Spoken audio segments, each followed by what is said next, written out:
So that Christmas I got a skateboard, you know, and which is basically the equivalent of a penny board back in 1976, you know, and even those were trash back in 1976.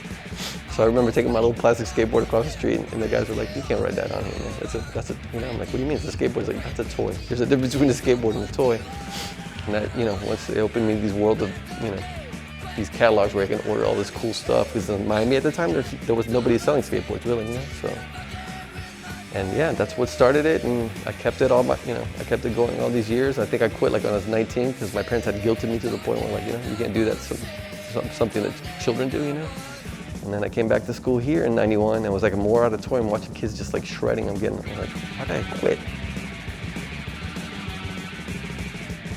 Good friend of mine, Andres, and my roommate at the time, you know, we used to go down to Miami, and we used to get clothing from a friend of ours, Don Busweiler, who had a company at the time called Pervert, you know. It was like one of the first like streetwear companies back in like the early, you know, like 90, you know, 91, before everything kind of blew up after that, you know. But so I'd just get the stuff and show up here, and then on Gain Street back in the day, there used to be a bar called the Milk Bar, and another friend of ours was like, we used to go see his night, and I would just sell stuff, and he saw me doing it, and he's like, "Hey man, you know, maybe we should just open a store, you know." And I probably had a couple drinks. I'm like, "Yeah, that sounds great." And you know, it's one of those things you throw out there, like, you know,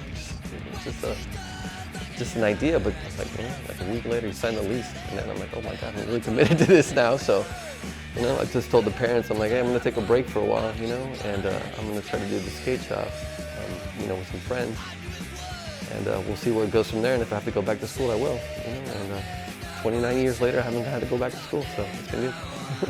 First one was like actually next to Tallahasse Mall, and it has like a movie theater in it, you know, and we were there, but like I'm saying, this is the early days of skateboarding was outlawed, so kids would just swarm the area and like, you know, skate the steps and all that stuff around there. And of course the landlord hated it, and then you always try to, you know, you call the cops on these kids, and I'm like, they need to be able to come to my shop, you know what I'm saying? They came to us and they're like, "Hey, let's form the skaters union. I'll be the face of it," you know what I'm saying? You get the signatures and the parents and like all the kids organized, so we can go to these meetings and little by little, you know, have the city finally build a skate park, because, you know, back then skateboarding was outlawed back then, you know? Skateboarding is like, you used to get arrested for it. So, you know, we needed some kind of outlet, you know? So I guess they came to me because, you know, I'm synonymous with Tallahasse skateboarding, so. You know? The spot that we were from 2012 to 2020 was bought by some development company because they were going to put another hotel on Gain Street. So we had to, you know, plan where we were going next, and because the skate park that we had been planning to, you know, build with the city was going to get built here next to Railroad Square. And pretty much for me, this is like the last little bohemian part of Tallahasse before it becomes, you know, Anytown, USA, you know what I mean? This is like kind of the little unique section, and I've always wanted to be here, so when it, you know, the possibility of me moving here opened up, I definitely took it, so. And seeing the success of the first park, because the first park we got built back in 2002 was the first public skate park in Florida, you know? So, yeah, we got the park in 2002, and it's, you know, it's been open since then. Just gonna get some renovations done to it, because the same guys that got the contract for this one now want to go and do the repairs that, you know, and add the things that initially they wanted there, you know, the first time when they built this place.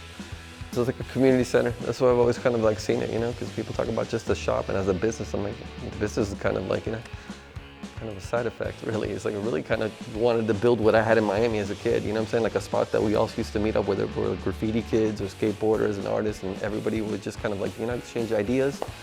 And that's what the shop became for Tallahasse, you know, like for many years, you know. It was kind of like, you know, shop for the marginalized people, you know, because even if you didn't skate, you know, you still came and met like people from bands, everybody, you know what I'm saying? It was like a whole like hub, like you said. So that's me, the more important thing of it, you know what I'm saying? The business side of it, I got lucky, basically, you know. I guess we listen to our clients, you know. I think that's it, and the idea that I have to give back to skateboarding because it's given me so much, you know what I'm saying? I'm gonna try to make it easier for the next generation, you know. As opposed to how we had it when we were younger, that, like I'm saying, we were like outlaws and like looked down on because we just didn't do the typical sports. We weren't like playing basketball or baseball, whatever it was, you know. So, I'm lucky.